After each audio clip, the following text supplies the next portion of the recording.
O salário que eu ganho 800 conto. Para poder comer, vestir e mandar para a família, o que sobra? Não sobra nada. Todo sapato que eu tô O Sede rachou o povo certo agora, sábado, o bairro inteiro em dinheiro. ¡Salud el sexto aniversario del glorioso Centro Sandinista Nicaragüense! Aqui uma luta justa, quem está nesse lado aqui são famílias pobres que não têm recurso para construir sua moradia própria. Nossos direitos vêm, nossos direitos vêm, e não vem nossos direitos, o Brasil perde também.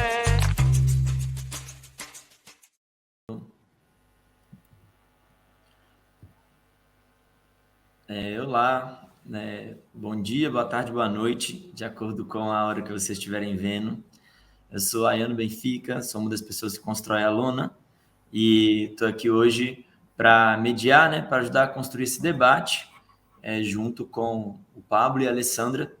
Né? O debate se chama As Imagens de Pablo Salas e a Resistência Popular Chilena, que é parte da nossa programação da Mostra Lona. É importante dizer que a Mostra Lona, Sistemas e Territórios, é realizada com recurso da Lei Municipal de Incentivo à Cultura de Belo Horizonte, por meio do edital BH nas telas 2021, Fundo Municipal de Cultura, na categoria Difusão.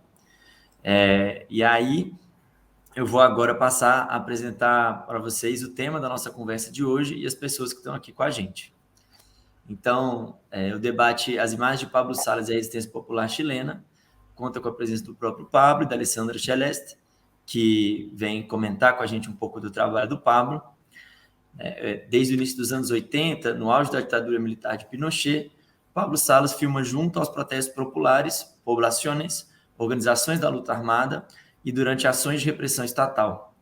Cinegrafista-chave para a constituição de uma memória audiovisual da luta social chilena, além de produzir reportagens para TVs internacionais, dirigiu filmes e fotografou obras de cineastas como Pedro Cheskel, Patrício Guzmán e Pablo Basulto, para citar só alguns dos nomes. Hoje, parte da sua produção está no acervo do Museu da Memória e dos Direitos Humanos do Chile, onde contribui para a recuperação crítica da história durante o período da ditadura. Com a presença do Pablo e da pesquisadora Alessandra Celeste, neste debate, iremos conversar sobre a importância dessas imagens quando olhamos para a história da resistência popular chilena. A Alessandra é historiadora, mestre em História Social, com pós-graduação em História, Sociedade e Cultura, graduação em Ciências Sociais e atua principalmente nas áreas da América Latina, arte, fotografia, cinema e educação.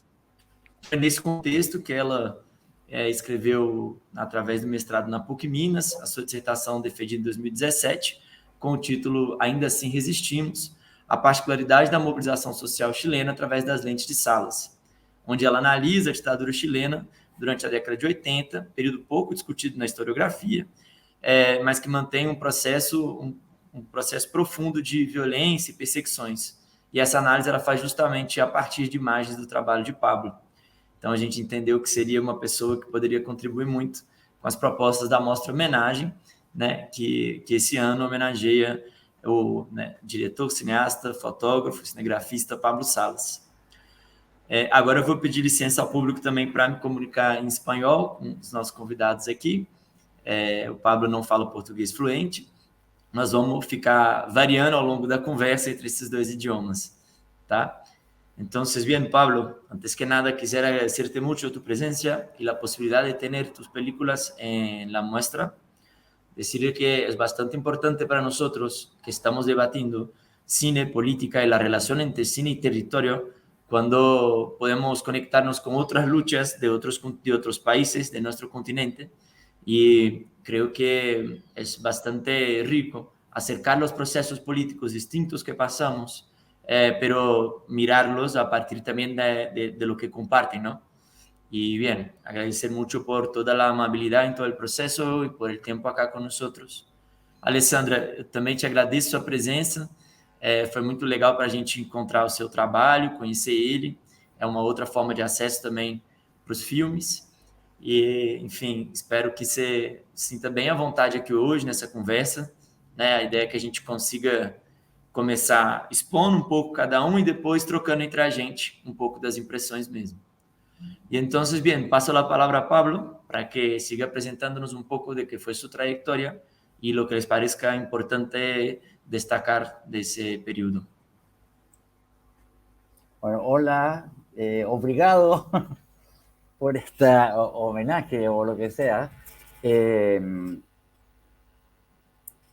Bueno, ya estoy viejo, de repente no quiero convencerme que los años van pasando y yo comencé, sí, yo cuando salí de la secundaria entré a la universidad a estudiar ingeniería y eso era en plena dictadura. Yo salí justo el mismo año del golpe de Estado de la secundaria y entré a la universidad el año 74. Y resulta que la universidad, después del golpe, pasó a ser casi como un colegio militarizado. Habían militares en las puertas, habían militares en las calles, había militares adentro de la universidad. Y bueno, y el ambiente fue el ambiente de dictadura, siempre es un ambiente absolutamente indeseable. Y el año 78, en un grupo de teatro aquí en Chile que se llama Ictus, armaron una productora de televisión.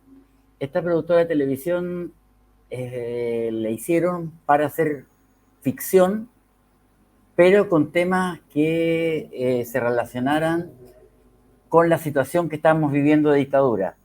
Muy suave, o sea, se tomaron un poquito el tema como de la economía, el tema de los medios de comunicación, todo en comedia entonces eran como muy livianos, pero la idea era hacer estas películas, mostrarlas, hacer un foro después, y eso era muy difícil hacerlo, porque años 78, 79, el temor que había era muy grande. Entonces nosotros íbamos con estas películas a alguna población, algún centro de alumnos o algún sindicato.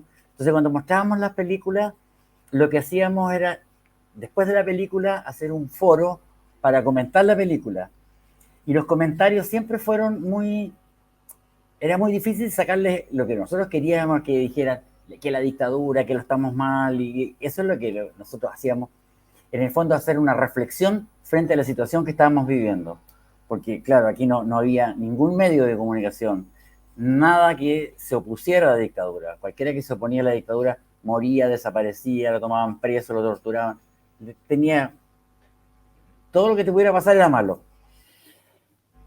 Y resulta que estos foros, nosotros comenzábamos y de repente las películas duraban 25 minutos, 30 minutos, 40 minutos, y resulta que nosotros hacíamos un foro que podía durar hasta 1 hora. Y durante la primera media hora o la primera hora, la gente decía, qué bonita la película, qué divertida, qué bonito era color en ese tiempo. Recién estaban empezando la televisión en color.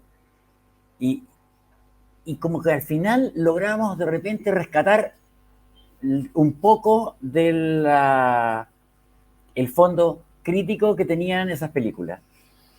Eso fue 78, 79, 80, 81. Y resulta que el año 81 tomaron preso al camarógrafo y al editor que venían de una filmación. Los tomaron preso y desaparecieron. Y la persona que trabajaba en el teatro, en la productora esta de televisión, se asustó y no quiso volver más a la oficina. Entonces ahí yo así empecé a hacer copias o me hice un poco cargo de los equipos. Al poco tiempo llegó un cineasta chileno que es Silvio Cayosi. Había un escritor que había vuelto de España que se llama José Donoso, y junto al Ictus, que era la Delfina Guzmán, Nisin Charim y Claudio Di Girolamo, junto a ellos llamaron una película.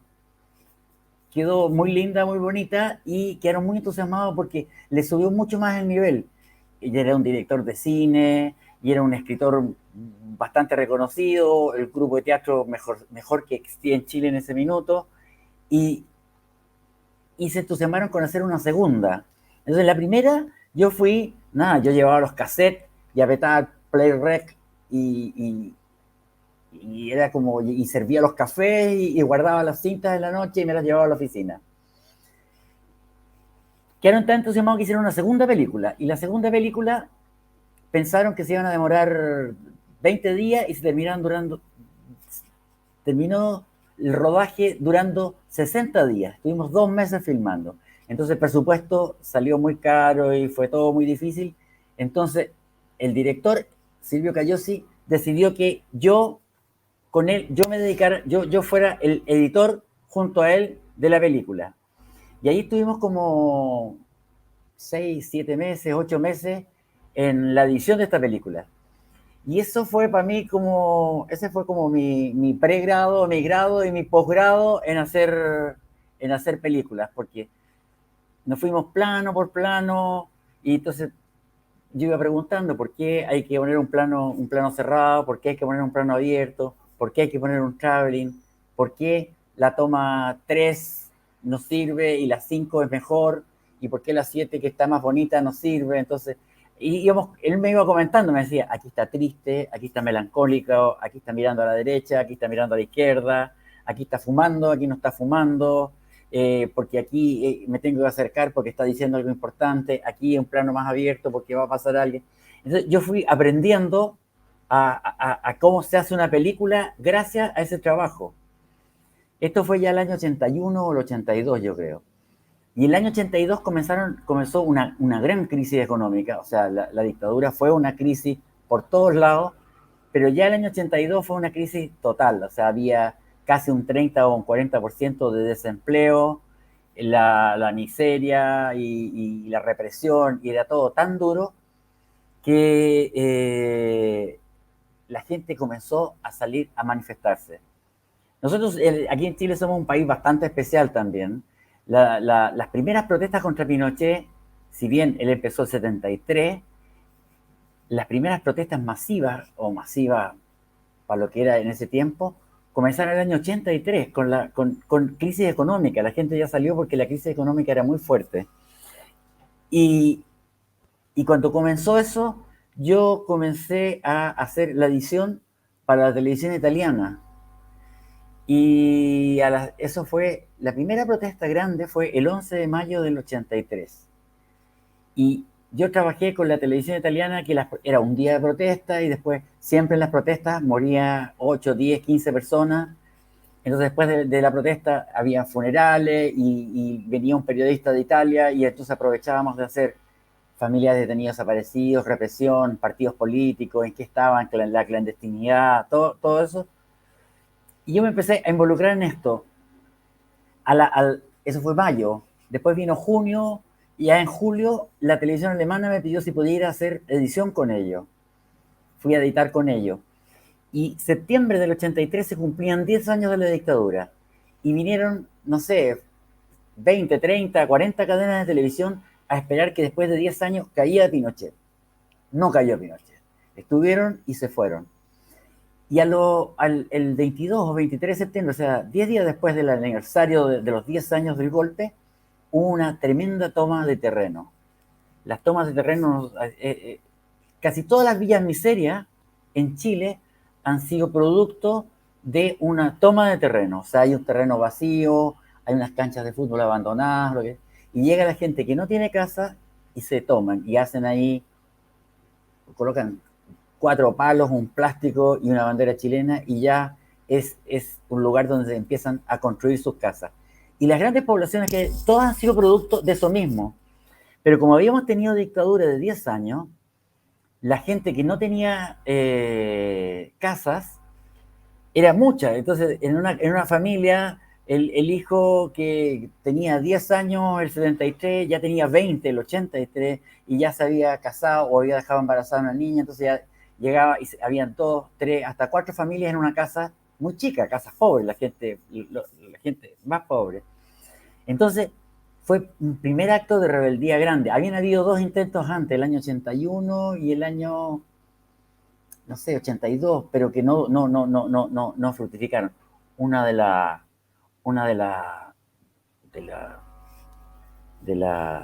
alma mater de la dictadura era la propiedad privada, defender a los ricos. Entonces, una toma de terreno era pasar por encima de todo lo que habían hecho los militares durante el golpe. Entonces, fue súper notable esta acción, porque fueron muchos, Entonces ahí yo agarré una cámara y salí a la calle, fui al lugar de la toma, porque fue la toma y el primer día llegaron los militares, llegaron la policía, gases y los trataron de sacar del lugar.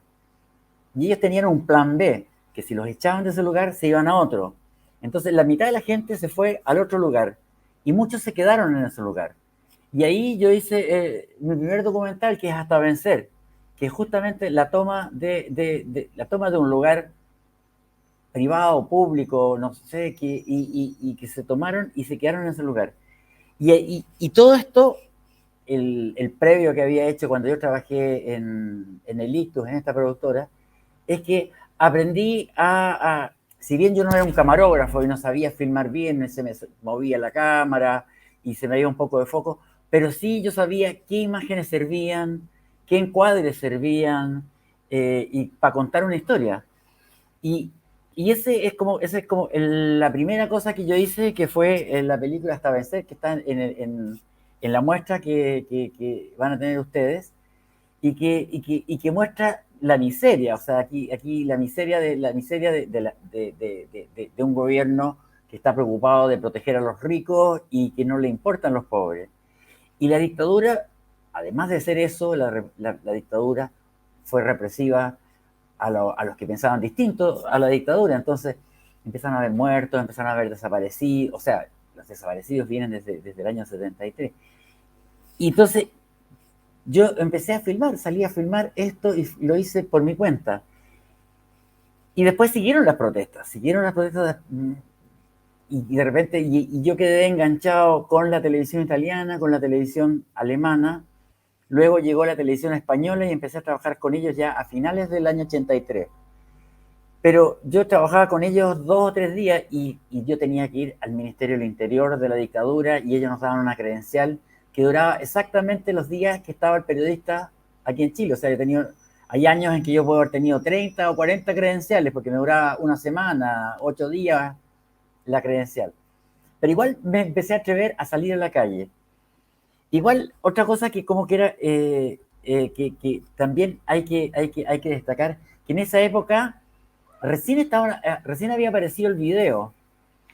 Yo, por ejemplo, en la muestra que también está el Somos Más, es una película, es un documental de 15 minutos, 16 minutos, que filmamos una manifestación de mujeres. Y después esa película, unos amigos, no sé qué, la llevaron al Festival de La Habana y después se la llevaron a Alemania. No existían los festivales de video, entonces no entraba en ningún catálogo, no había ninguna área en la cual esa película podía ser premiada o participar en alguna. Entonces en La Habana nos dieron un premio especial y los alemanes nos dijeron, si esa película la hacen un traspaso a cine, la pueden mandar a Alemania y en Alemania entran a los festivales de cine. Entonces, como el video era muy nuevo, no existía tampoco, o sea, eran muy pocas las cámaras que existían. Cada cámara costaba $40.000, $50.000. El equipo de edición costaba $30, $40.000. Un trípode costaba $2.000 y tantos, las baterías y todo. O sea, en los equipos de televisión, para tener un equipo de televisión hay que tener mínimo $100.000 para empezar. Y como yo trabajaba en el Ictus, entonces yo sacaba los equipos. Yo como era el responsable de los equipos, ya era editor y ya era camarógrafo y hacía de todo. Entonces yo tenía una cámara, entonces yo sacaba esa cámara y me iba a filmar a lo que se me ocurriera, donde yo quisiera. Y en el fondo, cuando hice Somos Más, que fue por ejemplo el año 85, ya en el año 85 yo ya tenía cámara. Yo ya en el año 84... trabajando con la televisión española y con la RAI y también con los alemanes, logré juntar plata y me compré mi primera cámara de video. Y también compré equipo de edición después. Pero yo seguía trabajando en el Ictus, entonces tenía cámaras y entonces tenía cámara pero no tenía edición. Y en el fondo, lo que yo fui haciendo fue, cuando venían ellos, filmaba. También me pasó que ese primer año, las primeras protestas que yo no filmé, pero edité con la RAI, igual existía una suerte de equipo, o sea, la televisión la televisión inglesa, la televisión francesa, la televisión alemana, la televisión italiana, cada uno filmaba por su cuenta y después en la tarde nos compartíamos los materiales. Entonces yo cuando trabajaba con la RAI, trabajaba con los italianos, de repente yo copiaba alguna cinta. Los italianos me dejaron sus cintas, me dijeron, el sistema chileno, que es el sistema que tienen los americanos, no es el sistema europeo. Entonces, a ellos no les servían las cintas y me fui quedando con esas cintas. Y también yo, el año 80 y en septiembre del 83 también, junté todo el material que tenía de ellos, hice como una limpieza de material, hice así como, duraban las cintas Umatic, nosotros trabajábamos en Umatic, las cintas Umatic de edición eran grandes, eran así como más grandes que un libro, gruesas, era 3/4, o sea, 3/4 pulgadas, la pura cinta. Duraban 60 minutos y metí las cintas portátiles de las grabaciones en la calle, que eran cintas más chicas de 20 minutos, fui limpiando el material en esta otra y ahí armé una especie como de manual, porque las primeras protestas, si bien empezó a salir gente a la calle, era muy poca, o sea, con comparación ahora que de repente una manifestación, una marcha, tú puedes llegar a juntar 100.000 personas en la calle, 200.000 personas. En ese tiempo, si salían 200, 300, era mucho. Entonces, yo agarré esta cinta y era que cantaban la canción nacional, después en el paseo peatonal gritaban, iba a caer, o pan, justicia y libertad, y cuando llegaba la policía, la gente seguía caminando como si fueran a su trabajo. Se iba la policía y volvían a gritar, o la policía se iba hacia una esquina y se ponían a gritar en la otra esquina. Se daba vuelta la policía, se iban los de la esquina de allá y los de acá se ponían a gritar de nuevo. Entonces era un juego, era una especie de juego, una cuestión tremenda, todos muertos de susto. Y con esto yo empecé a mostrar, y mi intención era que lo vieran la mayor cantidad de gente. Porque cuando trabajábamos en el ICTU, cuando salíamos a ver estos videos, se armó una red de distribución de estos videos. En ese tiempo no existían. Nosotros salíamos con unos equipos profesionales, con unas televisiones gigantes, a dar estos videos, pero no existía el video home, el VHS o el Betamax, que fueron los primeros videos video home, cuando llegaron eran carísimos, entonces nadie tenía esos equipos. Cuando nosotros salíamos a dar video y cambiamos de los Umatic a un VHS, era como casi nosotros salíamos siempre en taxi, tomábamos un taxi, siempre con mucho susto también, mirando hacia atrás si no nos andaban siguiendo o si no nos podía pasar algo. Entonces, ahí con eso yo le tomé el peso a la importancia que tienen las imágenes, la importancia que tienen los registros, la importancia que tiene poder mostrar en una época en que no existían los celulares, no existían las cámaras chicas, no existía nada. Yo pienso que si eso fuera en esta época ahora, no tendríamos ni tantos desaparecidos, tendríamos muchas más denuncias. Es más claro, hasta el día de hoy ahora nosotros tuvimos un estallido hace 2 años atrás, que muchas de las cosas que pasaron y las pocas denuncias que hay a la violación de derechos humanos es porque alguien desde su casa con un teléfono grabó esa violación de derechos humanos, o cómo las injusticias, salir y cualquier persona que estaba en la calle un poco más lejos de donde estaban tomando preso, pegando, o sea, los mismos balazos. Hay 400 compatriotas que perdieron sus ojos porque la policía les disparó. Y todas las denuncias, que no son muchas, están hechas en base a que hubo un registro. Es como en el fútbol, el VAR. Si no hay VAR, no hay violación de derechos humanos. Entonces, lo que yo logré hacer y logré filmar era justamente para poder denunciar en ese mismo momento. Yo hacía unas copias en VHS y las metía en la red y las empezaba a regalar al que fuera. Cuando llegaban los corresponsales extranjeros también. Había habido un funeral o había habido algo, yo tenía algunas imágenes que se las pasaba, se las regalaba con tal de hacer, de contar lo que nos estaba pasando. O sea, mi trabajo en el fondo fue un trabajo de denuncia, un trabajo de tratar de mostrar lo que nos pasaba.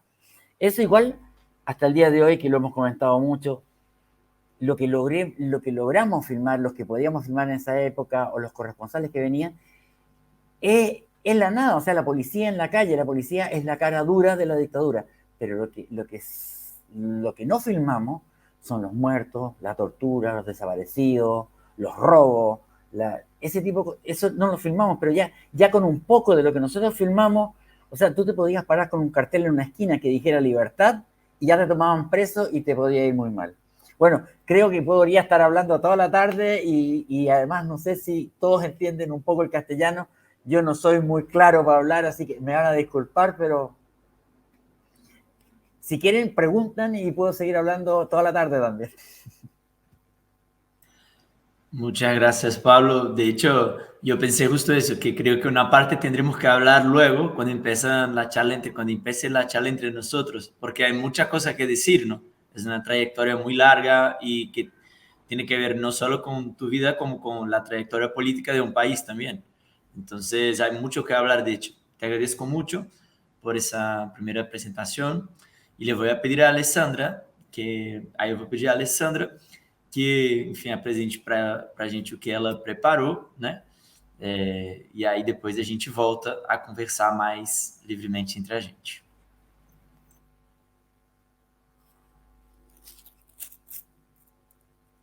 Micrófono. Você está muda, pronto. Bem, boa tarde, bom dia, boa noite. Em primeiro lugar, eu gostaria muito de agradecer a Lona por esse convite, que para mim é um presente falar sobre o trabalho de Salas, que foi tema da minha dissertação de mestrado. O Salas é uma figura muito especial. O seu trabalho é um legado para a história, é um trabalho que nos deixa uma denúncia, né, sobre tudo que aconteceu no Chile, que é o que eu vou falar agora,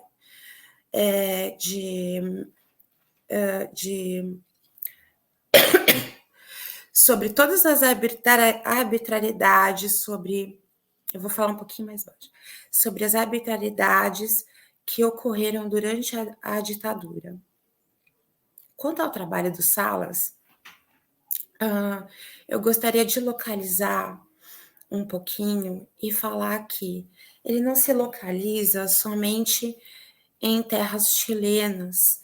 O trabalho do Salas, nós devemos, para compreender todas as imagens e tudo que se passa nesses vídeos que a mostra nos proporciona, compreender um contexto um pouquinho maior. Primeiro, um contexto mundial de Guerra Fria, não é?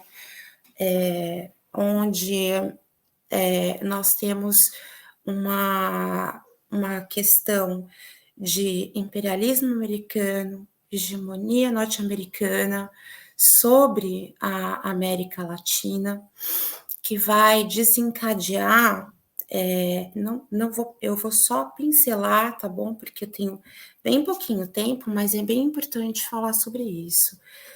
Que vai desencadear, obviamente, não é, as ditaduras latino-americanas, onde a gente tem uma série de golpes, desde o brasileiro em 64, argentino 65, uruguaio e depois o chileno, não é? A América Latina vai sofrer com isso. Posteriormente, com esses golpes, nós vamos sofrer com um sistema repressivo, não é? E que sistema repressivo é esse? Seria a junção dessas ditaduras que vem após esse desencastelamento de golpes, tá certo? Tudo isso pensando que o Pablo Salas e esses vídeos, eles estão nesse contexto. E por isso que ele fala, nossa, nós fazíamos tudo isso com tanto susto, com tanto medo, não é? É esse contexto, não é? Quando nós falamos em sistema repressivo, é um sistema repressivo que vocês podem aí recordar, né? E vai vir na cabeça de vocês, por exemplo, o sistema, a Operação Condor, que hoje já se fala em Sistema Condor, né? E tantas outras operações, como Colombo, Cristal, todas as operações de caça e extermínio, não é, de pessoas. Uma barbaridade, não é? Passando para o interior, né, dos países, das ditaduras, nós temos que lembrar das doutrinas de segurança nacional que regeram o funcionamento das ditaduras. Essas doutrinas de segurança nacional, uma série de regramentos, não é? Elas também têm que ser compreendidas no interior, né? No contexto da Guerra Fria, ou seja, o capitalismo versus o comunismo. Naquele momento, era uma batalha, né?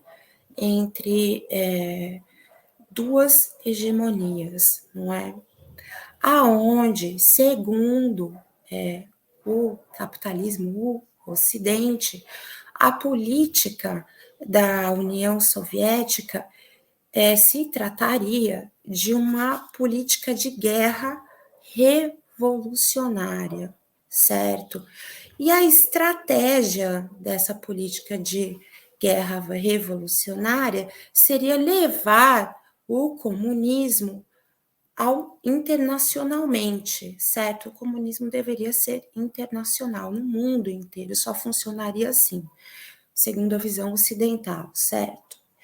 Essa vitória do comunismo internacional passou a ser temida pelo Ocidente na América Latina, no terceiro mundo. E esse comunismo, essa vitória, passou a ser vista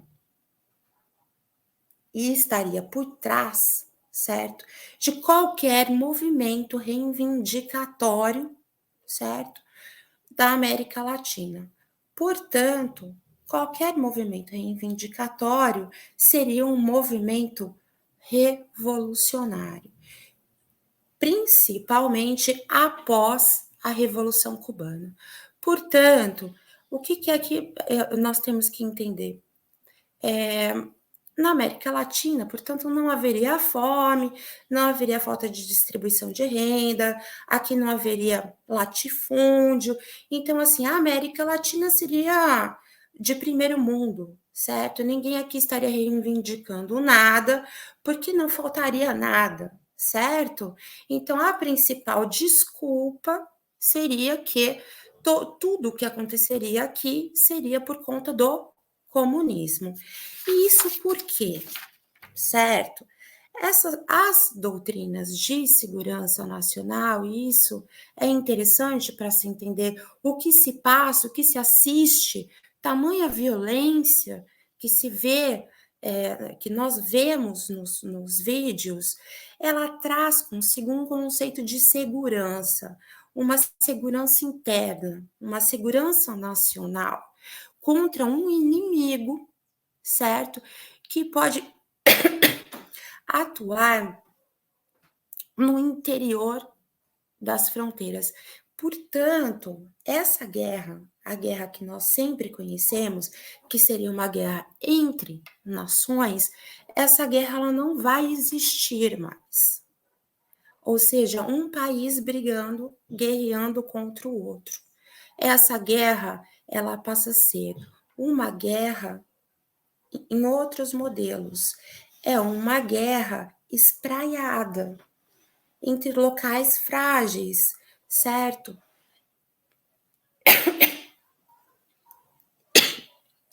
Portanto, essa guerra ela vai ser chamada agora de uma guerra moderna, ok?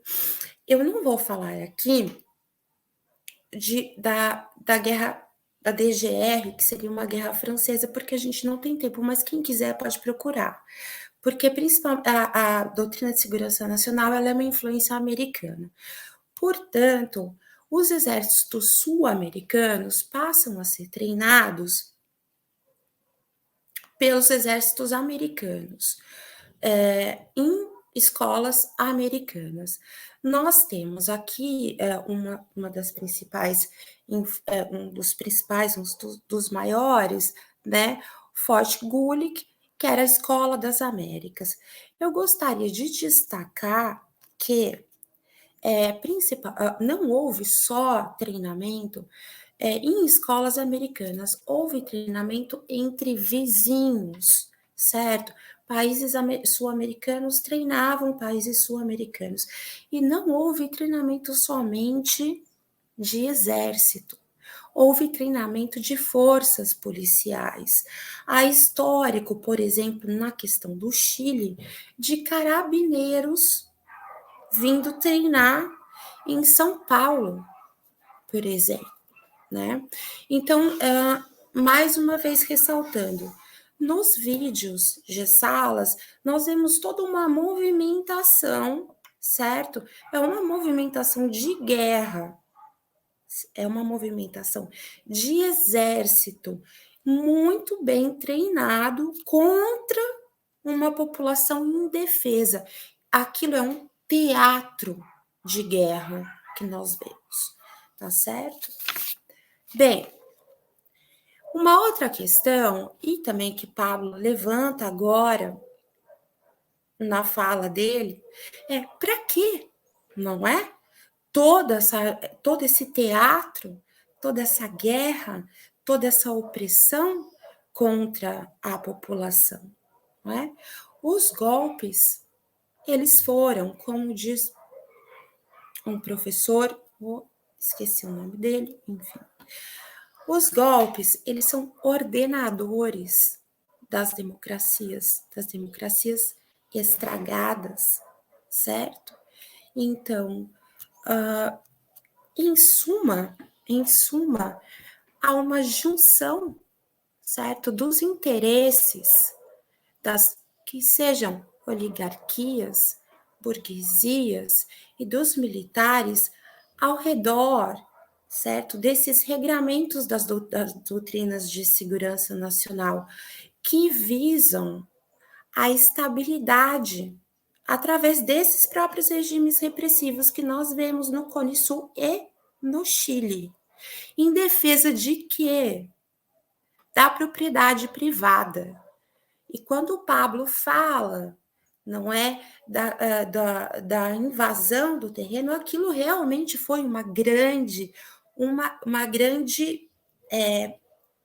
vou falar primeiro, ofensa ao tudo que se colocou desde o golpe. Porque os golpes são uma defesa da propriedade privada, uma defesa da livre empresa, porque tudo foi privatizado, não é? Através do quê? Do regramento social. Então, portanto, eles jamais deveriam ter invadido aquele terreno. O fim maior das ditaduras é o disciplinamento social. Portanto, esses militares, eles se transmutaram em um certo momento num instrumento dessas burguesias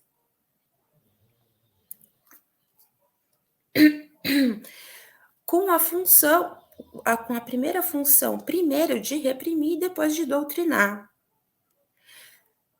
O que se vê nas ditaduras, e principalmente no Chile, eles deveriam acabar com aquele passado da unidade popular e construir uma nova nação.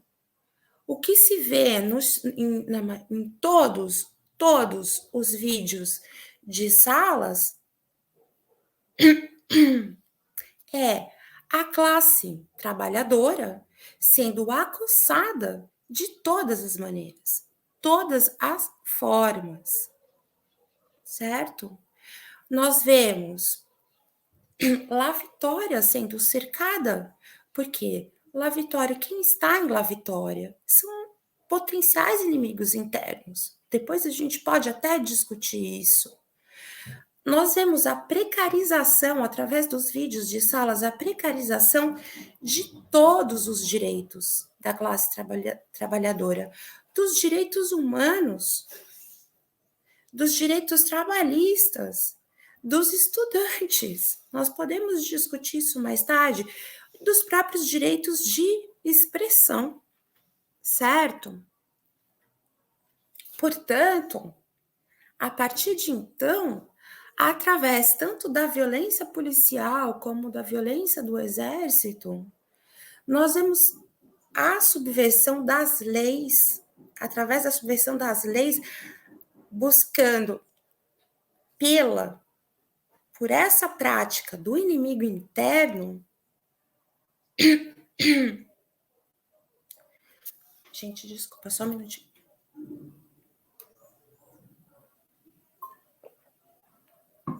Portanto, eu vou voltar aqui um pouquinho. Portanto, a violência, através da violência policial e militar, nós vemos a subversão das leis,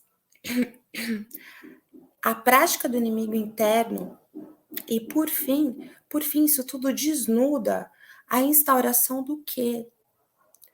Do terrorismo de Estado. Isso é muito importante. Como um sistema político, onde o Estado, o próprio Estado, através do regime de exceção, onde não há mais regras, não há mais leis, ele justifica a utilização da violência com a finalidade justamente da contenção do inimigo interno contra o terrorismo, porque esse inimigo interno, o próprio cidadão, ele acaba virando o terrorista. Contudo, nesse caso, é notório, é nítido que o próprio Estado é o terrorista. Porque nós percebemos em todos os vídeos que ele próprio promove desaparecimentos, promove torturas, e como o próprio Salas disse, ele consegue filmar o que está ali na rua, o que as pessoas estão denunciando, mas ele não consegue filmar as mortes, os desaparecimentos, certo? Portanto, eu gostaria de destacar aqui a importância, primeiro, a relevância do trabalho do Salas e a sua coragem em enfrentar um sistema que ele foi estruturado não só nacionalmente, mas internacionalmente, para eliminar pessoas como ele e pessoas como as que aparecem nos vídeos, certo? Em segundo lugar, esses vídeos, eles têm extrema relevância por serem um registro histórico. Essas imagens do Salas são imagens que tratam dos anos 80, certo? Ao que todos sabem, a ditadura se inicia nos anos 73. Portanto, são imagens que denunciam a continuidade da repressão e que foi camuflada, essa continuidade da repressão, ela foi camuflada pela propaganda oficial. Portanto, como diz o Salas, elas mesmas, essas imagens mesmas, elas se transformam em protesto e em denúncia. E mais, ainda sua distribuição através dos tempos, porque elas chegam até nós hoje. Elas nos permitem hoje rememorar e não nos deixar esquecer do que aconteceu, certo? Agora, é muito importante falar dessas imagens dos anos 80, ok? Porque nos anos 80 foi propalado uma redemocratização segura. E isso por quê? Por uma série de questões. Eu vou falar aqui bem rapidinho.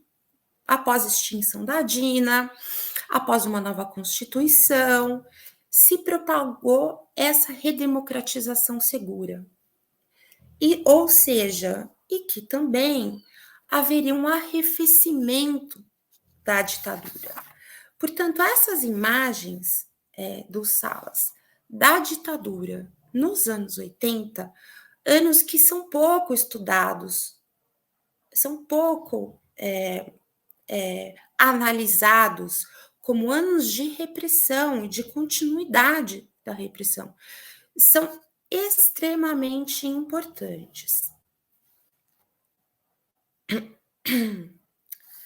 Portanto, essas imagens, então, dos Salas, elas confrontam uma versão oficial da ditadura chilena, certo? Eu vou passar aqui para uma última.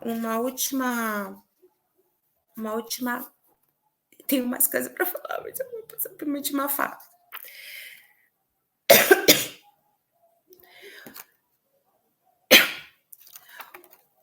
Eu só quero dizer uma coisinha quanto aos Salas. As imagens dos Salas,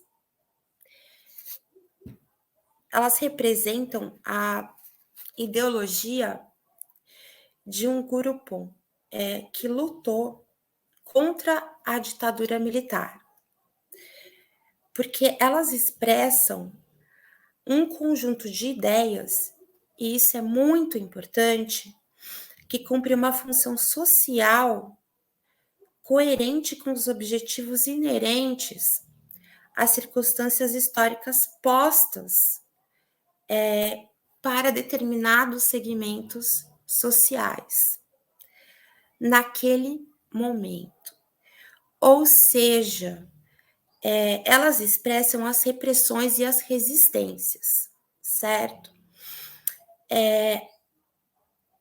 Eu vou terminar por aqui e a gente pode continuar falando, porque eu falei para Iano que eu não ia falar em específico dos vídeos, né? E a gente pode continuar conversando.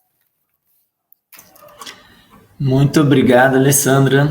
É uma pena a questão do tempo, né? Que a gente tem tanta coisa, mas eu acho que é isso. Agora a gente tentar abrir um pouco, conectar as pontas, de repente, no meio dessas respostas, a gente vai trazendo partes que ficaram, né? Tá, eu só realmente queria pedir desculpa por tanta tosse. Realmente, desculpem. De jeito nenhum. É totalmente compreensível. Pelo momento que a gente vive, né?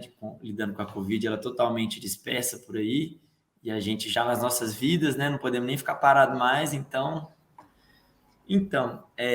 agora eu vou volver ao castelhano, porque assim nos podemos comprender todos, ¿vale? Y bien, yo lo que estaba pensando, como una primera cuestión para nosotros todos, o sea, voy a poner la cuestión y por ahí el que se sienta más cómodo empieza a contestar y luego seguimos así. Es que yo estuve en Chile justo cuando conocí a Pablo, en el 11 de septiembre del 18, cuando fui para hacer un documental que estaba trabajando como asistente de dirección y ahí entrevistamos a Pablo, conocimos a él, fuimos a las protestas del 11, filmamos las protestas y ahí estuvimos también con Pablo. Y ese día también fuimos a filmar en el Estadio Nacional y en otro par de sitios de memoria, y algo que me impresionó mucho como brasileño es que, bien, por acá no vivimos nada ni cerca de eso en lo que tiene que ver con recuperación de la memoria colectiva y enfrentamiento de la narrativa oficial que se impuso en la dictadura brasileña. ¿Por qué? Porque, bien, por acá no hay un debate, no hay una reflexión acerca de cuáles fueron los elementos silenciados y los criminosos y las violencias y las víctimas y los sitios donde la violencia de Estado pasaba en la dictadura. sino que hubo un proceso parcial de investigación, de comisión de verdad, pero no hubo una confrontación, ni siquiera en el campo jurídico, pero tampoco en el campo de la memoria. Y eso para mí, ¿qué es lo que tiene que ver con lo que hablamos nosotros? Porque me parece a mí que las imágenes de Pablo y otras imágenes también, obvio, estamos hablando de las de Pablo porque es justo quien acá tenemos como invitado, ¿no? Pero sí, quiero decir que bien, hay un conjunto de imágenes de ese periodo, pero sobre todo el trabajo de Pablo en ese periodo y la acción, por ejemplo, del Museo de Memoria, y les voy a decir por qué, porque para conseguir unas películas de Pablo en buena calidad, le enviamos un par de mail al museo y fuimos súper bien atendidos por ellos y las imágenes estaban en internet y tenían una copia mejor y se nos la enviaron por mail y la teníamos para una muestra en Brasil así en cosa de 3 días. O sea, hay un trabajo de organización, hay un trabajo de preservación y hay un trabajo de difusión de esas imágenes que sigue pasando. O sea, así como otras acciones culturales y políticas que supongo yo pasaron en Chile, como la continuidad de las protestas, la formación de los sitios de memoria, los actos públicos en el Estadio Nacional, que sea, bien, todo eso, y también la circulación de esas imágenes. Sigue preservando sigue preservando, de hecho, la potencia de la reformulación de la narrativa histórica que las imágenes proponían cuando fueron hechas 20, 30 años antes, ¿no? Entonces, bien, lo que me gustaría pensar así es que, ¿cuál es entonces? A ver, si a ustedes les parece lo mismo también, y si quieren hablar un poco de eso, del papel de esas imágenes en la construcción de la memoria colectiva también a lo largo de la historia. Ese es un punto, ¿no? Que hablamos un poco, pero creo que podemos pensar un poco más. Y el otro punto que viene junto es, a la vez, Pablo sigue filmando protestas hasta hoy. Y en las protestas, incluso en la que estuve yo con él en el 2018 y en otras de otros años, y en las protestas del estallido del 19, sigue habiendo violencia de Estado. Sigue matando gente, siguen arrestando personas, siguen disparando a los ojos de las personas, y se supone que hubiéramos superado el proceso de Estado autoritario de las dictaduras. Y eso que pasa en Chile pasa también en Brasil, acá también. Las protestas, las manifestaciones siguen teniendo represión estatal, no importa cuál gobierno esté.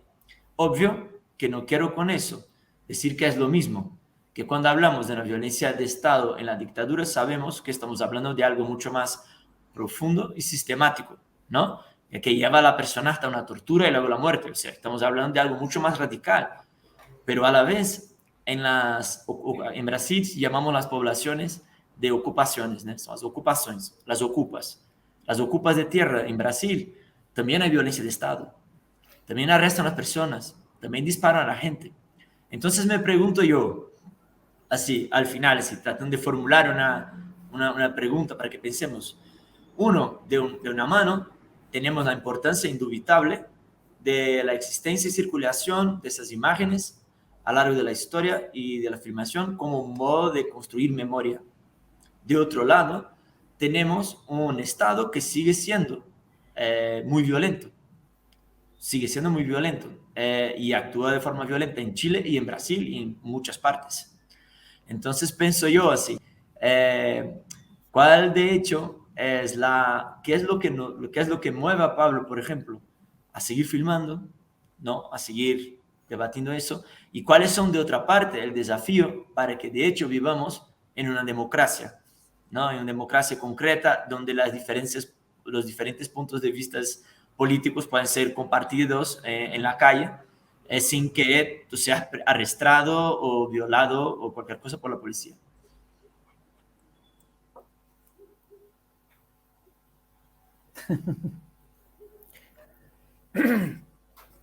Bueno, yo creo que el problema el problema en que nos metió la dictadura y nos dejó el legado de la dictadura, que fue exitoso por todos lados, por donde se mire.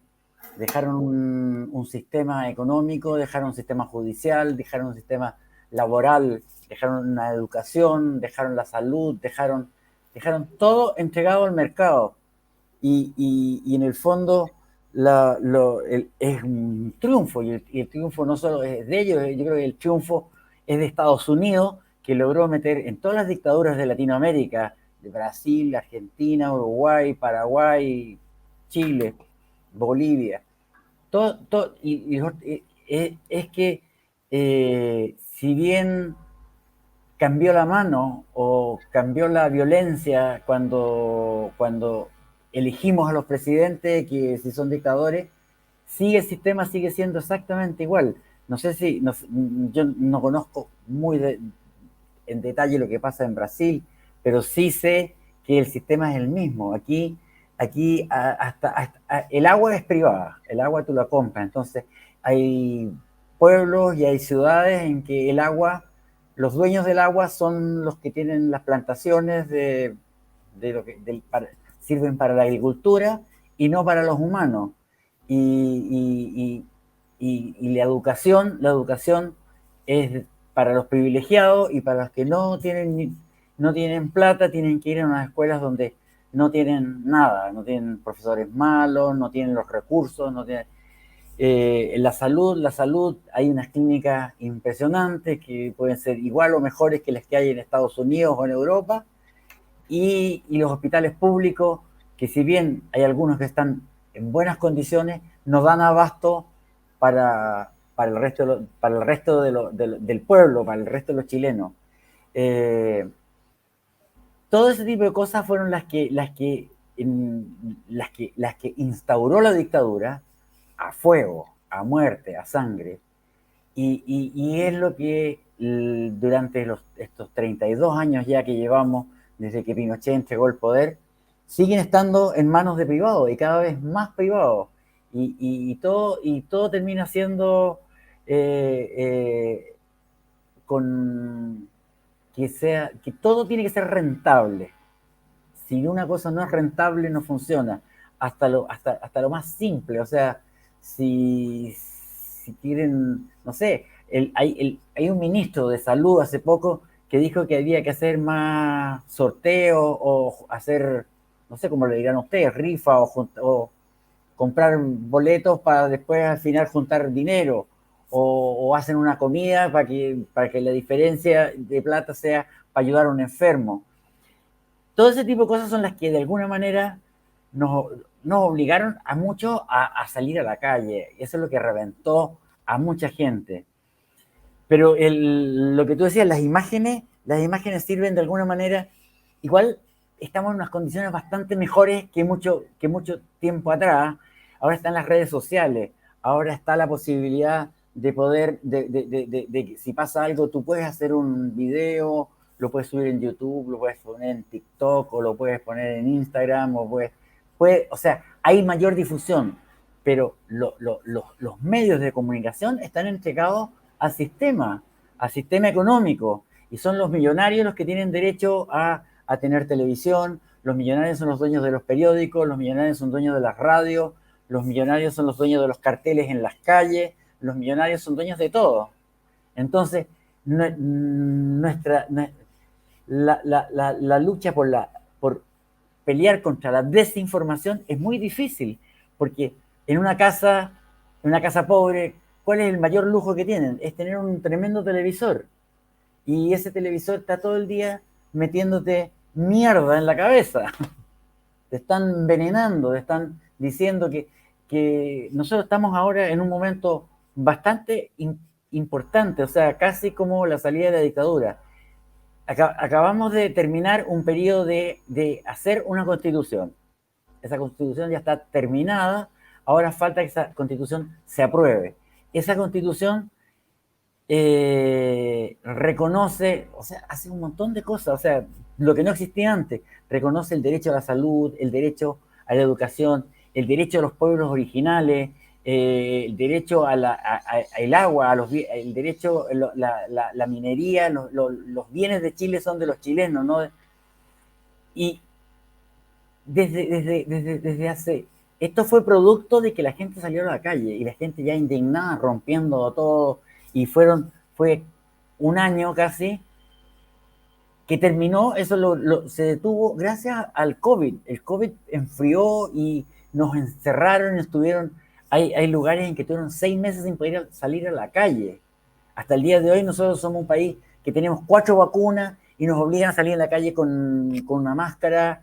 Si tú no tienes 4 vacunas, no puedes entrar a un cine, no puedes entrar al teatro, no puedes andar en el metro, no puedes tomar un avión, no puedes... y tenemos 4 vacunas y yo de repente miro, no sé, la cumbre de los presidentes en Europa, o ves un concierto en Brasil o en otras partes donde la gente entra y sale como si no hubiera bicho. Aquí han ocupado el bicho para apretarnos y cortar nuestras ganas de gritar y pedir muchas cosas. Y durante todo este tiempo había una campaña de desinformación tremenda, en que si se aprueba la Constitución nueva reconocer a los pueblos originarios, resulta que vamos a tener que sacar un pasaporte para ir a los lugares donde están los mapuches, y que el derecho a propiedad se acaba y te van a quitar tu casa. Una de las cosas más tremendas que hizo la dictadura es que toda la plata que va a tu jubilación, a tus pensiones, se las entregó a privados que las usan ellos. Y esa es la razón por la cual en Chile hay tantos millonarios a nivel mundial, siendo un país chico y un país pobre. Tenemos más millonarios que en Argentina. O no sé cómo estaremos con ustedes. Capaz que ustedes son más grandes, nos ganen un poco, pero hay millonarios así de miles de millones de dólares en un país en que el 80 o 70% vive con un sueldo mínimo. Entonces, eso también está establecido en la Constitución de una manera bastante suave, pero ellos han venido haciendo una campaña desde el minuto en que se presentó a hacer esto. Entonces, claro, la lucha es una lucha política. Si al final yo no milito en ningún partido político, ni tengo aspiraciones de ser diputado, pero la pelea es una pelea contra el sistema, y la pelea contra el sistema se tiene que dar desde el lado político, porque hasta los políticos nuestros están en contra de este cambio de la Constitución. Los senadores se acaban, los senadores que son 60 o 70 que ganan mucha plata y no hacen nada, y ellos se acaban. Ya la Constitución nueva decidió que no van a existir más, van a existir los diputados, y inventaron o se propuso hacer una especie de consejos regionales que sea como un poco equivalente al trabajo que hacían los senadores, con menos influencia, se le da mucho más poder. Aquí nosotros la Constitución que nos rige hasta el día de hoy es una Constitución que hizo Pinochet el año 80. Y en esa Constitución no se puede cambiar nada si no hay más de 2/3 de los parlamentarios que estén de acuerdo en cambiar. Eso significa tener un 66% en el Parlamento que esté en contra de eso. Es imposible. Bueno, todo ese tipo de cosas estamos tratando de armar ahora. El mismo hecho de que hayan tantas redes sociales, eso también tengo tengo la certeza que eso te difumina, te esparce, no te congrega, te hace que cada grupo o cada persona por su parte da su opinión en forma dispersa, disgregada. O sea, no es televisión, hay 3, 4 canales de televisión. O sea, es muy fácil que si tú controlas los 4 canales de televisión, todo Chile ve la mentira que te están metiendo.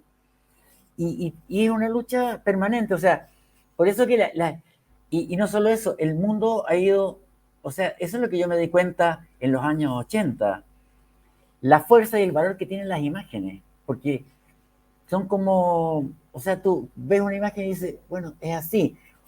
Ahí también, cuando hay documentales y cuando hay cosas, uno tiene un punto de vista y uno dice lo que quiere decir y a veces no muestra otras cosas.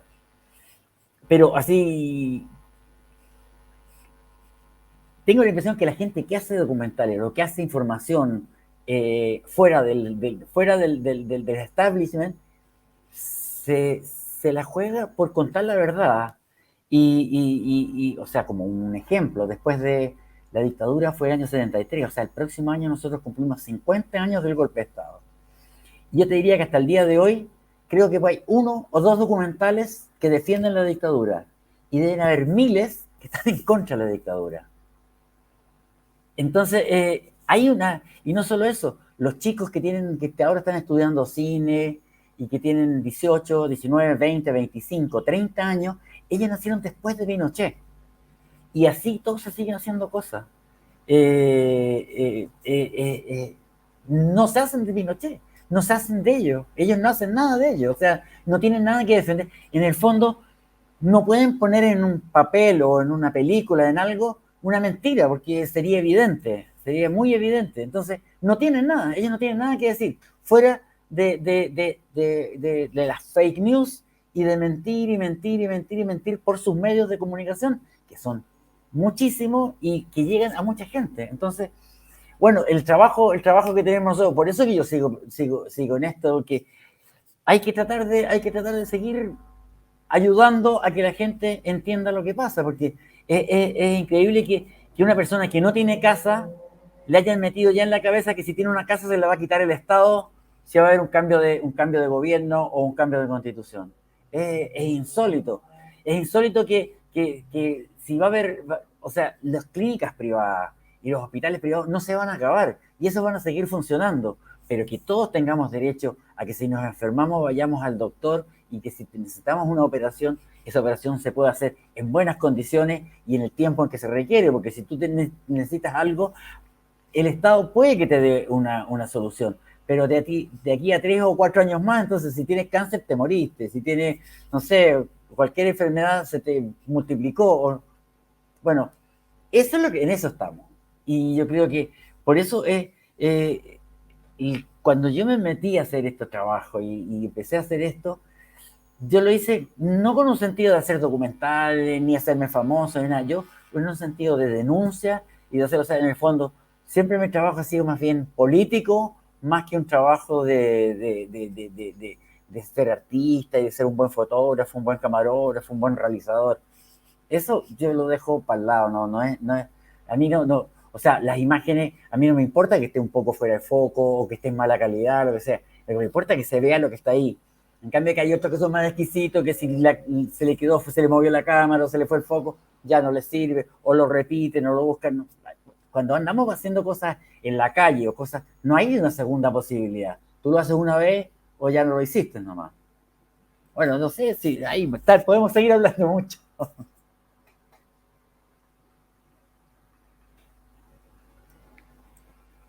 Pode ir, Alessandra. Yo voy a hablar bien rapidito. Mira, cuando tú hablas del papel de las imágenes, de la circulación de las imágenes por la memoria, y tú tienes que tener en mente que en Chile las imágenes de la dictadura para los chilenos hasta muy poco, no existían. No había imágenes de la dictadura, ¿no es cierto? Mira, tú hablas del museo, de los sitios de memoria, hasta ya llegó ahí. Pero las imágenes de Pablo, de la dictadura, hace poco tuvieron espacio en una serie que fue exhibida en donde Pablo, perdón, me olvidé. En Chilevisión. En Chilevisión. Mira, pero no es un canal, no es un canal de televisión abierto. No, sí. Ah, sí, es un canal de televisión abierto, pero hizo un shock en la población, ¿no es cierto? Porque, y Pablo habló de una manera muy correcta, porque son las imágenes que no quisieron exhibir. Jamás exhibieron. Todo esto se pasó. en Chile, pero después de 40 años, de dictadura. Mira, ¿no es cierto? Un otro ejemplo, Patricio Guzmán.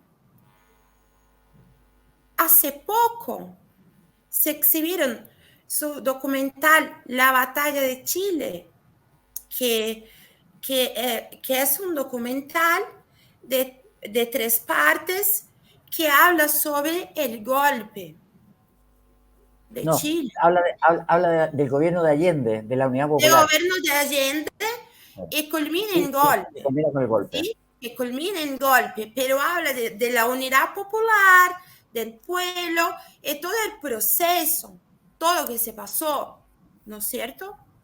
Hace poco, estamos en 2022, hace poco. Entonces, la circulación de las imágenes en la televisión en Chile son esas, de esto que se trata.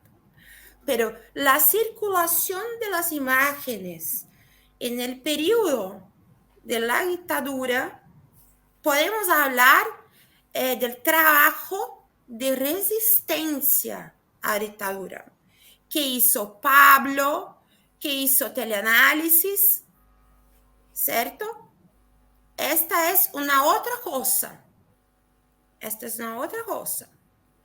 Ahora,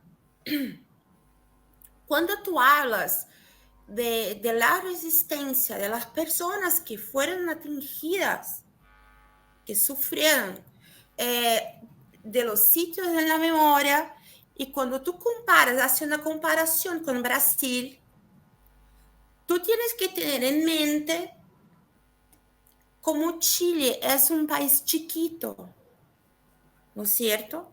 Y Brasil es un gigante, Como Chile fue un país escindido al medio, como que la sociedad estaba como que unos 50, digamos, para no hablar, mira, tenía un poquito más acá, un poquito más allá, pero el golpe en Chile vino para acabar, para barrer, apagar la unidad popular. Fue un golpe asesino. Entonces, mira, tengan en su cabeza que Chile es muy chiquito y tuvo un golpe asesino. La dictadura chilena fue una dictadura que tuvo en su mente, en su ámago, en sus planes, fundar otra nación y barrer, apagar la unidad popular y todas las personas que tenían en su mente la unidad popular. Entonces, mira, fue muy grave. Entonces, todos en Chile, todos. Hablé con cualquier uno que sea de derecha, va a conocer una persona que estuvo involucrada de alguna manera con la izquierda. Chile es muy chiquito. Yo tengo familia en Chile. Yo tengo una familia en Chile que es de izquierda, pero hay personas de derecha. ¿Tú comprendes cómo se manejan las cosas? Entonces, cuando vivimos en Brasil, por veces es muy... yo tuve esta dificultad de comprender cómo se pasan las cosas en países que son muy chiquitos, que es muy diferente de nosotros, que somos muy grandes. No sé si me explico.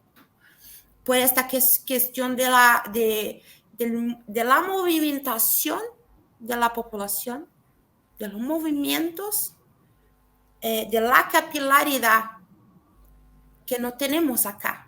No tenemos capilaridad. Es lo que hay en Chile. Acá no hay, que hay en Argentina, en Uruguay, en Brasil no tenemos ni la cultura de esto. La vecindad.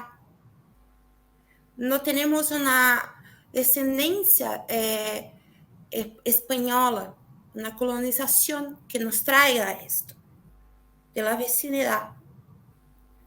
Es solo esto.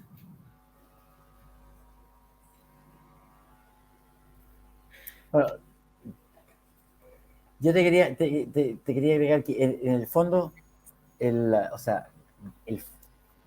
golpe de Estado y el golpe de Estado y el sistema que está ahora, en el fondo lo que están haciendo ellos y siguen haciendo es proteger privilegios y quitar derechos. El gobierno de Allende, el gobierno popular, lo que hizo fue preocuparse de los pobres, cambiar algunas leyes y ahora todo eso se acabó. Y lo que siguen haciendo y lo que siguen manteniendo es manteniendo esos privilegios. Entonces, al final, ya no es de izquierdas ni de derecha. Ellos se aprovechan.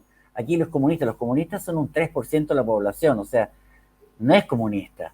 Y el año pasado que hicimos un plebiscito para poder cambiar la Constitución, un 80% votó que querían cambiar la Constitución. O sea, ese 80% no son comunistas.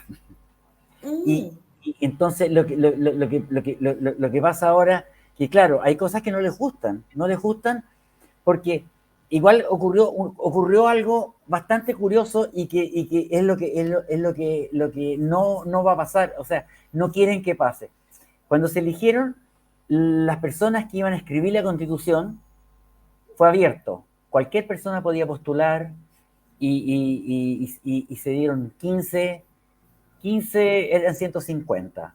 Y de los 150, 15 eran de los pueblos originarios.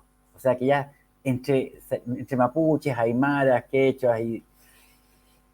Pero los otros eran elegidos y eran elegidos por su cuenta.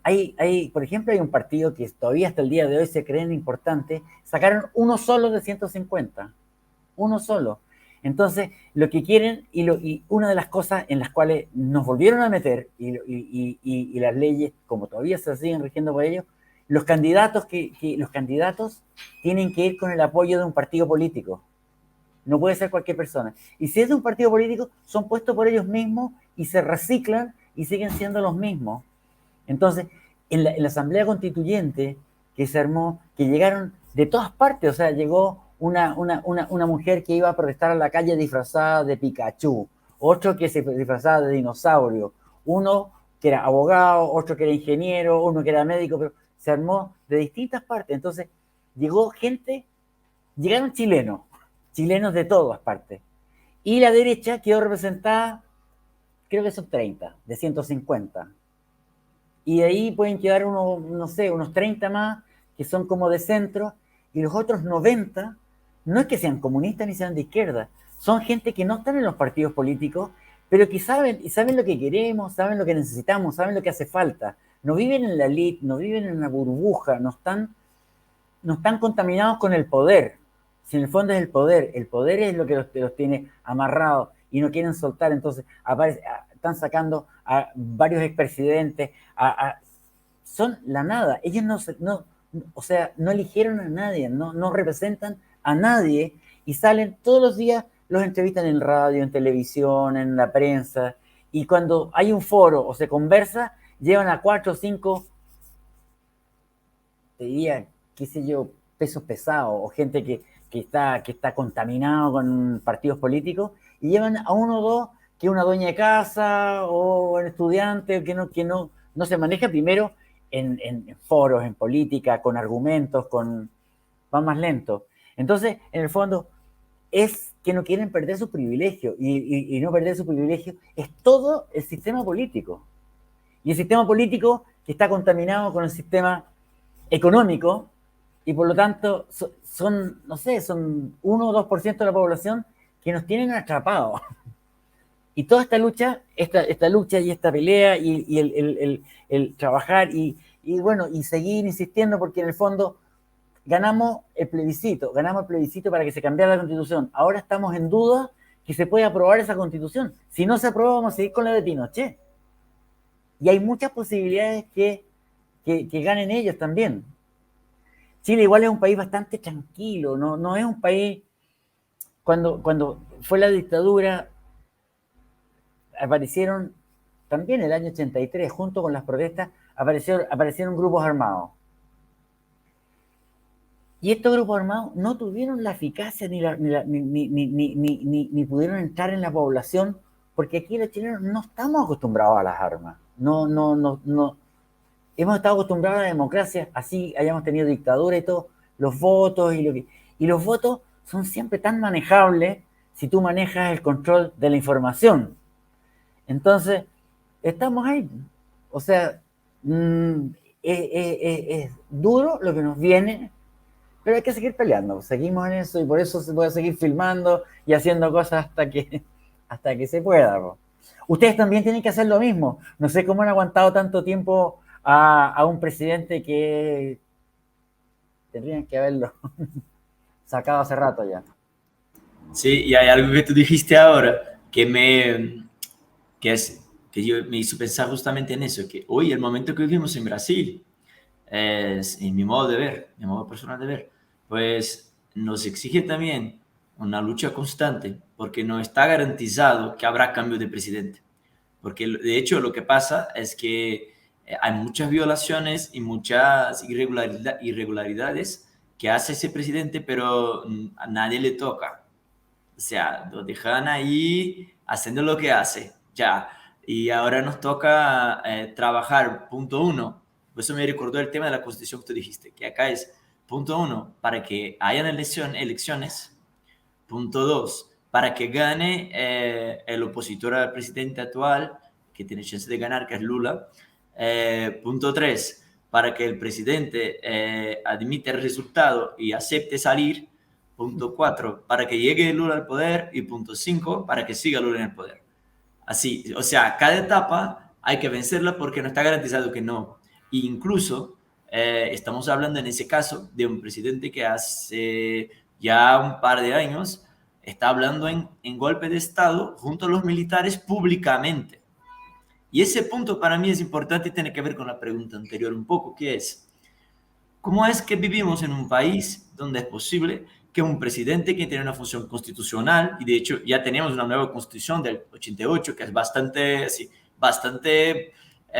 progresista desde el punto de vista de su época, pero bastante actual todavía, pero desde el punto de vista constitucional tenemos ahí el presidente que está en un cargo constitucional hablando de hacer inconstitucionalidades máximas de modo público y a la gente, sí, a grande parte de las personas y a las instituciones, sobre todo a las instituciones que podrían reglar al presidente, pues no se moviliza, incluso porque hay una duda bastante grande en Brasil. O sea, si hablamos de la dificultad ahí en Chile de aprobar la Constitución a principio, pero luego en el pueblo, de hecho, tú tienes ahí un 80% que quiere una nueva Constitución, les parece obvio. Acá, por ejemplo, la aceptabilidad de lo que fue la dictadura es bastante grande. O sea, se puede hablar en tortura públicamente, el presidente lo hace.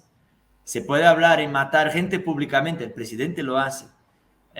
Porque hay un nivel de aceptación y que para mí tiene que ver también con la efectividad, perdón, no sé si la palabra es esa, de una política de memoria concreta, de instituciones, claro, y ahí estoy de acuerdo, Alessandra, con todo lo que tú dijiste, pero el hecho de que sea demasiado grande Brasil no justifica que ningún gobierno jamás haga una política de memoria fundamentalmente profunda, ¿no? Sí, yo creo que tú no estás tampoco contradiciéndome, ¿no? Pero solo juntando lo que cada uno dijo, ¿no? Un poco así. Entonces veo así que bien, y se lo digo también como alguien que filma y que filma junto a las luchas populares porque cree que de hecho estamos constituyendo memoria. Y cuando hablamos de LONA, del proyecto que tenemos, el proyecto es justamente acercar imágenes que tengan que ver también con los territorios y con las memorias y esas luchas, porque nos parece importante tenerlas juntas. porque al momento que la tenemos juntas y la acercamos, por ejemplo, de las imágenes de Pablo en Chile, pues a partir de entonces podemos reflexionar acerca de lo que pasa, acerca de lo que pasó en la historia del pasado y lo que pasa en el presente.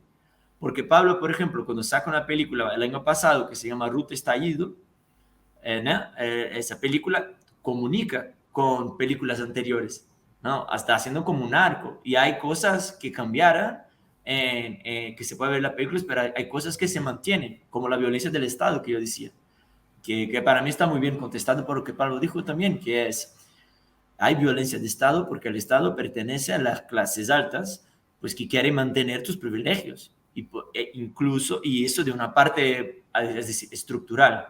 Desde el punto de vista supraestructural, hay también la condición social vigente en la cultura, en la sociedad, en el conocimiento de la historia, que permite que eso siga, porque se acepta la violencia de Estado como algo en favor del orden, ¿no? O sea, el Estado viola para mantener la propiedad y la gente, una parte de ella, no, o sea, no lo ve como un crimen, ya lo aceptan, así de algún modo como algo natural. Obvio que eso no es un 100%, y ahí hay todos los movimientos que están tratando de denunciarlo y de hacer lucha en contra. No podemos hacer un retrato congelado, ¿no? Como si no hubiera más fuerzas ahí adentro, y como si todo eso no estuviera en movimiento y tratando de cambiar, ¿no? O sea, hay gente denunciando las violencias, pero aún así el sistema sigue funcionando, ¿no? Y hay una lucha compleja para cambiárselo. Y bien, y eso, y me alegra mucho que de algún modo podamos pensar las imágenes como parte de esa lucha, ¿no? Como parte del esfuerzo de cambio. Y el esfuerzo de cambio que tiene que ver tanto como una denuncia del presente, o sea, estoy viendo algo que es terrible y tengo que denunciarlo, pero también hay algo que ya el trabajo de Pablo nos permite perceber, que es, hay también un trabajo a largo plazo, ¿no? De que, o sea, aunque en el presente esa imagen no puede cambiar lo que está pasando, pero a lo largo del tiempo esa imagen tendrá un papel para narrar una otra historia y para empezar a hablar y a ayudar, ¿no? A hablar de los cambios así. Entonces, bien, creo que pudiéramos seguir hablando muchísimo, ¿no? No sé si alguno de ustedes quiere decir algo más. Ya llevamos ahí 1 hora y 30 de charla. Así que creo que en términos de duración ya llegamos a un buen tiempo. Pero si quieren completar con algo más, hay algo que quisieran decir o preguntar. Bueno, no sé, pues yo creo que hay que insistir, hay que hacer cosas, seguir haciendo cosas. Bueno, ustedes son mucho más jóvenes que yo y aquí también hay muchos jóvenes que están haciendo cosas.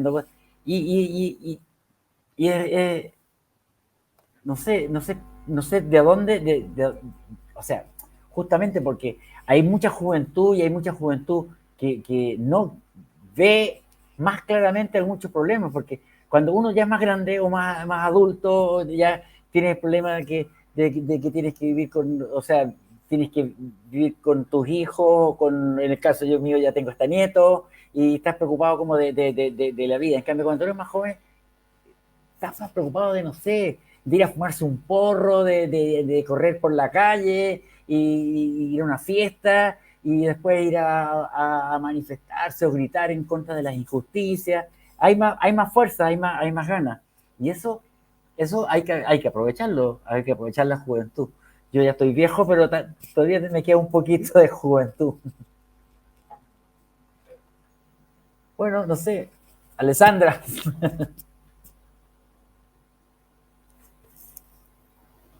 Bueno, cuanto a las imágenes de Pablo, son a mí,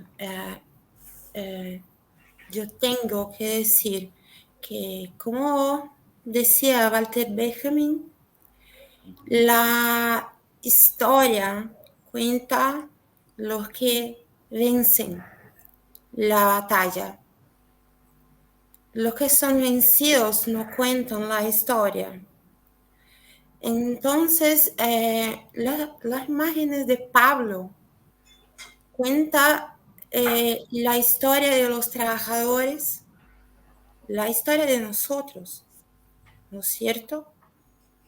la historia de los que resisten, de los acosados, cuenta la memoria de la batalla.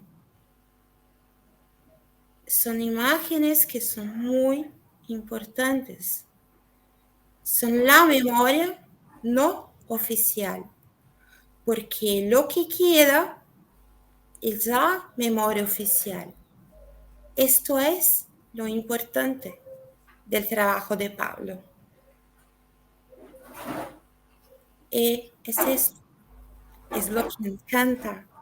Esta es la responsabilidad de Pablo, es lujo, es lo que tenemos. Tenemos un cineasta para nosotros, los trabajadores. Gracias. Gracias, Pablo. Ah. Vale. Con mi deber nomás, es mi deber. Vale, perfeito. Bien. A quem estiver assistindo, agradeço muito pela presença até aqui, que espero que desfrutem, né, do vídeo, de toda a discussão que a gente fez até o momento. Lembrar que a programação da Lona está no ar até o dia 25 de julho, no site www.mostra-lono.com.br, e lá vocês vão encontrar os filmes não só do Pablo, mas também das outras mostras que estão abrigadas no site. Entre elas a mostra Acervo, a mostra Atravessamentos e em breve também uma mostra especial. Junto com isso vai ter também um conjunto de ciclos de conversas, que é onde esse debate está inserido, onde vocês podem encontrar também conversas com outras pessoas ligadas a outros temas, e em breve vão começar as publicações que a Lona está organizando, com reflexões sobre esses diversos temas que a gente trouxe até aqui. Muito obrigado, Pablo, muito obrigado, Alessandra, foi um prazer conversar com vocês, e até breve. Até.